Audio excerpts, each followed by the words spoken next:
ପିଲାମାନେ ଆଜିର ଭିଡ଼ିଓରେ ଆମେ ସଂସ୍କୃତ ଅନୁବାଦ ବିଷୟରେ ଆଲୋଚନା କରିବା। ତେବେ ଚାଲ ଆରମ୍ଭ କରିବା। ବାଳକଟି ଯାଉଛି, ଏହାକୁ ସଂସ୍କୃତରେ କହିବା ବାଳକଃ ଗଚ୍ଛତି। ନେକ୍ସଟ, କବି ଲେଖୁଛନ୍ତି, ଏହାକୁ ସଂସ୍କୃତରେ କହିବା କବିଃ ଲିଖତି। ନେକ୍ସଟ, ଗୁରୁମାନେ କହୁଛନ୍ତି, ଏହାକୁ ସଂସ୍କୃତରେ କହିବା ଗୁରବଃ ବଦନ୍ତି। ନେକ୍ସଟ, ବାଳିକାଟି ପଢ଼ୁଛି, ଏହାକୁ ସଂସ୍କୃତରେ କହିବା ବାଳିକା ପଠତି। ନେକ୍ସଟ, ନଦୀଟି ପ୍ରବାହିତ ହେଉଛି, ଏହାକୁ ସଂସ୍କୃତରେ କହିବା ନଦୀ ବହତି। ନେକ୍ସଟ, ମୁଁ ପଚାରୁଛି, ଏହାକୁ ସଂସ୍କୃତରେ କହିବା ଅହଂ ପୃଚ୍ଛାମି। ନେକ୍ସଟ, ସୀତା ଗାଉଛି, ଏହାକୁ ସଂସ୍କୃତରେ କହିବା ସୀତା ଗାୟତି। ନେକ୍ସଟ, ଫଳଗୁଡ଼ିକ ପଡ଼ୁଛନ୍ତି, ଏହାକୁ ସଂସ୍କୃତରେ କହିବା ଫଳାନି ପତନ୍ତି। ନେକ୍ସଟ, ଯାନଟି ଚାଲୁଛି, ଏହାକୁ ସଂସ୍କୃତରେ କହିବା ଯାନମ୍ ଚଳତି। ନେକ୍ସଟ, ବହିଟି ଏଠାରେ ଅଛି, ଏହାକୁ ସଂସ୍କୃତରେ କହିବା ପୁସ୍ତକମ୍ ଅତ୍ର ଅସ୍ତି। ଅତ୍ର ମାନେ ଏଠାରେ। ନେକ୍ସଟ, ସେଠାରେ ପାଣି ନାହିଁ, ଏହାକୁ ସଂସ୍କୃତରେ କହିବା ତତ୍ର ଜଳମ୍ ନାସ୍ତି। ତତ୍ର ମାନେ ସେଠାରେ। ନେକ୍ସଟ, ଫୁଲଟି ଫୁଟୁଛି, ଏହାକୁ ସଂସ୍କୃତରେ କହିବା ପୁଷ୍ପମ୍ ବିକଶତି। ନେକ୍ସଟ, ରାମ ଖାଉଛି, ଏହାକୁ ସଂସ୍କୃତରେ କହିବା ରାମଃ ଖାଦତି। ନେକ୍ସଟ, ଚିତ୍ରକାର ଚିତ୍ର କରୁଛି, ଏହାକୁ ସଂସ୍କୃତରେ କହିବା ଚିତ୍ରକାରଃ ଚିତ୍ରମ୍ ଲିଖତି। ନେକ୍ସଟ, ବଢ଼େଇଟି କାଠ କାଟୁଛି, ଏହାକୁ ସଂସ୍କୃତରେ କହିବା ତକ୍ଷକଃ କାଷ୍ଠମ୍ ତକ୍ଷ୍ୟତି। ନେକ୍ସଟ, କବିମାନେ ଗୀତ ଲେଖୁଛନ୍ତି, ଏହାକୁ ସଂସ୍କୃତରେ କହିବା କବୟଃ ପଦ୍ୟାନି ଲିଖନ୍ତି।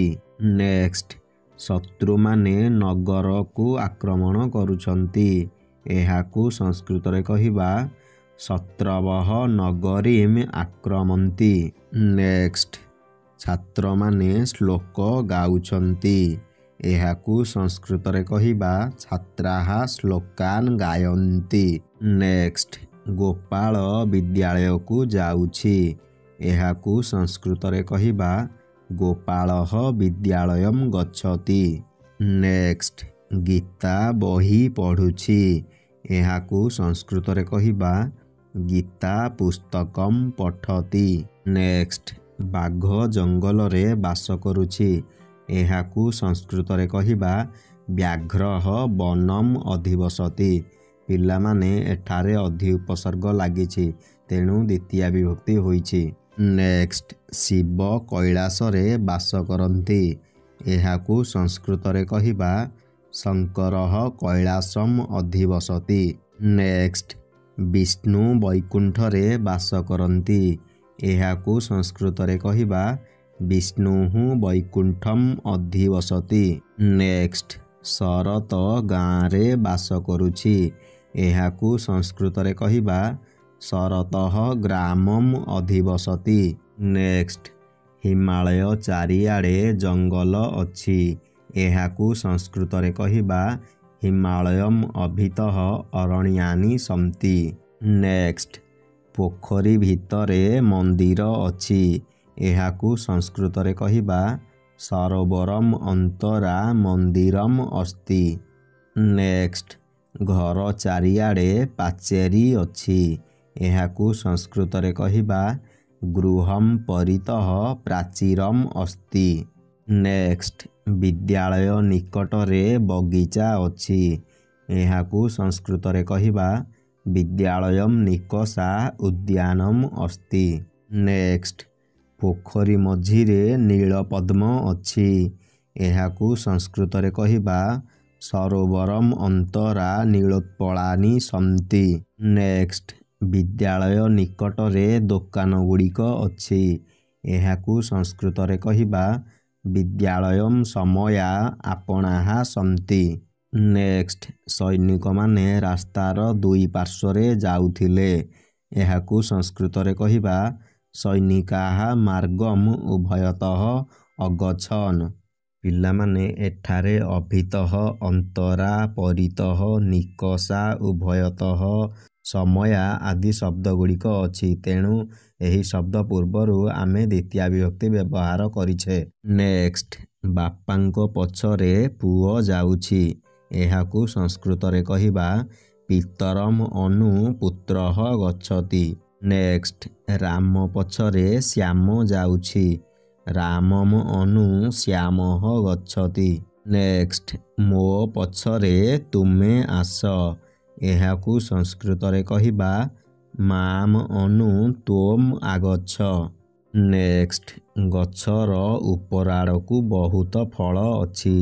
ଏହାକୁ ସଂସ୍କୃତରେ କହିବା ବୃକ୍ଷମ୍ ଉପର୍ଯ୍ୟୁପରି ବହୂନି ଫଳାନି ସନ୍ତି। ନେକ୍ସଟ, ଝିଅଟି ଭଲ ଗାଉଛି। ଏହାକୁ ସଂସ୍କୃତରେ କହିବା ବାଳିକା ମଧୁରମ୍ ଗାୟତି। ନେକ୍ସଟ, ବାଳକଟି ଆଶ୍ଚର୍ଯ୍ୟ ହୋଇ ଦେଖୁଛି। ଏହାକୁ ସଂସ୍କୃତରେ କହିବା ବାଳକଃ ସାଶ୍ଚର୍ଯ୍ୟମ୍ ପଶ୍ୟତି। ନେକ୍ସଟ, ଦେଶର ସବୁଆଡ଼େ ବର୍ଷା ହୋଇଛି। ଏହାକୁ ସଂସ୍କୃତରେ କହିବା ଦେଶମ୍ ସର୍ବତଃ ବର୍ଷା ଭବତି। ନେକ୍ସଟ, ମଧୁ ମାସ ଧରି ବ୍ୟାକରଣ ପଢ଼ୁଛି। ଏହାକୁ ସଂସ୍କୃତରେ କହିବା ମଧୁଃ ମାସମ୍ ବ୍ୟାକରଣମ୍ ପଠିତବାନ୍। ନେକ୍ସଟ, ପର୍ବତଟି 2 ଯୋଜନ ପର୍ଯ୍ୟନ୍ତ ବିସ୍ତାରିତ ହୋଇଛି। ଏହାକୁ ସଂସ୍କୃତରେ କହିବା ପର୍ବତଃ 2 ଯୋଜନମ୍ ବର୍ତ୍ତତେ। ନେକ୍ସଟ, ଗୁରୁ ବିନା ବିଦ୍ୟାମ୍ ନାହିଁ। ଏହାକୁ ସଂସ୍କୃତରେ କହିବା ଗୁରୁମ୍ ବିନା ବିଦ୍ୟା ନାସ୍ତି। ନେକ୍ସଟ, ଘର ପର୍ଯ୍ୟନ୍ତ ଯାଅ। ଏହାକୁ ସଂସ୍କୃତରେ କହିବା ଗୃହମ୍ ଯାବତ୍ ଗଚ୍ଛ। ନେକ୍ସଟ, ବାଘଟି ଛେଳି ଆଡ଼କୁ ଦୌଡ଼ୁଛି। ଏହାକୁ ସଂସ୍କୃତରେ କହିବା ବ୍ୟାଘ୍ରଃ ଛାଗମ୍ ପ୍ରତି ଧାବତି। ନେକ୍ସଟ, ମୂର୍ଖକୁ ଧିକ୍। ଏହାକୁ ସଂସ୍କୃତରେ କହିବା ମୂର୍ଖମ୍ ଧିକ୍। ନେକ୍ସଟ, କୃଷକଟି ଲଙ୍ଗଳରେ ଚାଷ କରୁଛି। ଏହାକୁ ସଂସ୍କୃତରେ କହିବା କୃଷକଃ ଲଙ୍ଗଳେନ କର୍ଷତି। କାର୍ଯ୍ୟ ସାଧନର ମାଧ୍ୟମ ଯିଏ ତାହାର ତୃତୀୟା ବିଭକ୍ତି ହୋଇଥାଏ। ନେକ୍ସଟ, ମୁଁ କୁରାଢ଼ୀରେ କାଟୁଛି। ଏହାକୁ ସଂସ୍କୃତରେ କହିବା ଅହମ୍ ପରଶୁନା ଖଣ୍ଡୟାମି। ନେକ୍ସଟ, ଗୁରୁମାନେ ଲେଖନୀରେ ଲେଖୁଛନ୍ତି। ଏହାକୁ ସଂସ୍କୃତରେ କହିବା ଗୁରବଃ ଲେଖନ୍ୟା ଅଲିଖନ୍। ନେକ୍ସଟ, ତୁମେ ହାତରେ ଖାଉଛ। ଏହାକୁ ସଂସ୍କୃତରେ କହିବା ତୋମ୍ କରେଣ ଖାଦସି। ନେକ୍ସଟ, ସାପ ଦାନ୍ତରେ ଦଂଶନ କରେ। ଏହାକୁ ସଂସ୍କୃତରେ କହିବା ସର୍ପଃ ଦନ୍ତୈଃ ଦଶତି। ନେକ୍ସଟ, ଅତିଥିମାନେ ଭୋଜନରେ ଖୁସି ହୁଅନ୍ତି। ଏହାକୁ ସଂସ୍କୃତରେ କହିବା ଅତିଥୟଃ ଭୋଜନେନ ମୋଦନ୍ତେ। ନେକ୍ସଟ, ଫୁଲମାଳ ଫୁଲରେ ହୋଇଛି। ଏହାକୁ ସଂସ୍କୃତରେ କହିବା ମାଳା ପୁଷ୍ପୈଃ ଭବତି। ନେକ୍ସଟ, ତୁମେ ବିଦ୍ୟାରେ ବଞ୍ଚିଛ। ଏହାକୁ ସଂସ୍କୃତରେ କହିବା ତୁମ୍ ବିଦ୍ୟୟା ଜୀବସି। ନେକ୍ସଟ, ମୁଁ ମାଳରେ ଠାକୁରଙ୍କୁ ସଜାଇବି। ଏହାକୁ ସଂସ୍କୃତରେ କହିବା ଅହମ୍ ମାଳାଭିଃ ଦେବମ୍ ଅଳଙ୍କରୋମି। ନେକ୍ସଟ, ସେ ପିଲାମାନଙ୍କ ସହ ଖେଳୁଥିଲା। ଏହାକୁ ସଂସ୍କୃତରେ କହିବା ସଃ ଶିଶୁଭିଃ ସହ ଅକ୍ରୀଡ଼ନ୍। ନେକ୍ସଟ, ଶିକ୍ଷକ ଛାତ୍ରମାନଙ୍କ ସହ ଯାଇଥିଲେ। ଏହାକୁ ସଂସ୍କୃତରେ କହିବା ଶିକ୍ଷକଃ ଛାତ୍ରୈଃ ସାକମ୍ ଅଗଛନ୍। ନେକ୍ସଟ, ସୀତା ରାମଙ୍କ ସହିତ ବଣକୁ ଯାଇଥିଲେ। ଏହାକୁ ସଂସ୍କୃତରେ କହିବା ସୀତା ରାମେଣ ସହ ବନମ୍ ଅଗଛତ୍। ନେକ୍ସଟ, ଗୋପାଳ ମୋ ସହିତ ଆସିଥିଲା। ଏହାକୁ ସଂସ୍କୃତରେ କହିବା ଗୋପାଳଃ ମୟା ସାକମ୍ ଆଗତବାନ୍। ନେକ୍ସଟ, ତୁମ ସହିତ ଗୋପାଳ ଯାଇଥିଲା। ଏହାକୁ ସଂସ୍କୃତରେ କହିବା ତୋୟା ଶାକମ୍ ଗୋପାଳଃ ଗତଃ। ନେକ୍ସଟ, ଦୁଷ୍ଟ ଲୋକଙ୍କ ସହ ମିତ୍ରତା କରିବା ଅନୁଚିତ। ଏହାକୁ ସଂସ୍କୃତରେ କହିବା ଦୁର୍ଜନେନ ସହ ମୈତ୍ରୀ ନ କର୍ତ୍ତବ୍ୟା। ନେକ୍ସଟ, ତୁମେ ମୋ ସହିତ ଯିବ। ଏହାକୁ ସଂସ୍କୃତରେ କହିବା ତୁମ ମୟା ସହ ଗମିଷ୍ୟସି। ନେକ୍ସଟ, ପରିଶ୍ରମ ବିନା ବିଦ୍ୟା ଲାଭ ହୁଏ ନାହିଁ। ଏହାକୁ ସଂସ୍କୃତରେ କହିବା ଶ୍ରମେଣ ବିନା ବିଦ୍ୟା ନ ଲଭ୍ୟତେ। ନେକ୍ସଟ, ଜଳ ବିନା ଜୀବନ ଅସମ୍ଭବ। ଏହାକୁ ସଂସ୍କୃତରେ କହିବା ଜଳେନ ଅନ୍ତରେଣ ଜୀବନମ୍ ଅସମ୍ଭବମ୍। ନେକ୍ସଟ, ବିଦ୍ୟା ବିନା ଜୀବନ କ'ଣ? ଏହାକୁ ସଂସ୍କୃତରେ କହିବା ବିଦ୍ୟା ବିନା ଜୀବନେନ କିମ୍। ନେକ୍ସଟ, ସେ ଆଖିରେ କଣା ଅଟେ। ଏହାକୁ ସଂସ୍କୃତରେ କହିବା ସହ ଅକ୍ଷଣା କାଣଃ। ପିଲାମାନେ ଏଠାରେ ଅଙ୍ଗବିକାରେ ତୃତୀୟା ହୋଇଛି। ନେକ୍ସଟ, ସେ କାନରେ କାଲା ଅଟେ। ଏହାକୁ ସଂସ୍କୃତରେ କହିବା ସହ କର୍ଣ୍ଣାଭ୍ୟାମ୍ ବଧିରଃ। ନେକ୍ସଟ, ଗୋପାଳ ସ୍ୱଭାବରେ ଦୁଷ୍ଟ ଅଟେ।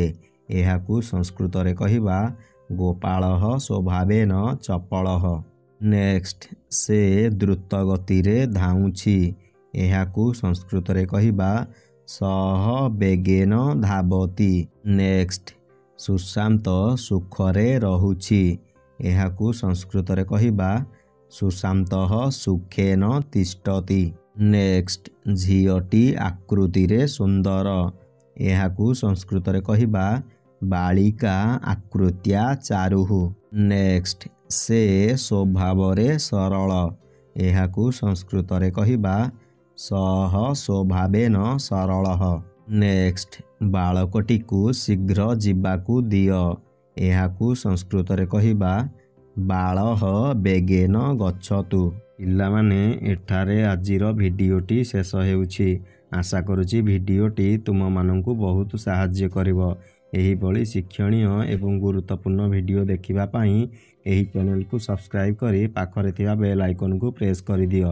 ପିଲାମାନେ, ଏହି ଭିଡ଼ିଓକୁ ଅଧିକରୁ ଅଧିକ ତୁମର ସାଙ୍ଗମାନଙ୍କ ସହିତ ସେୟାର କର।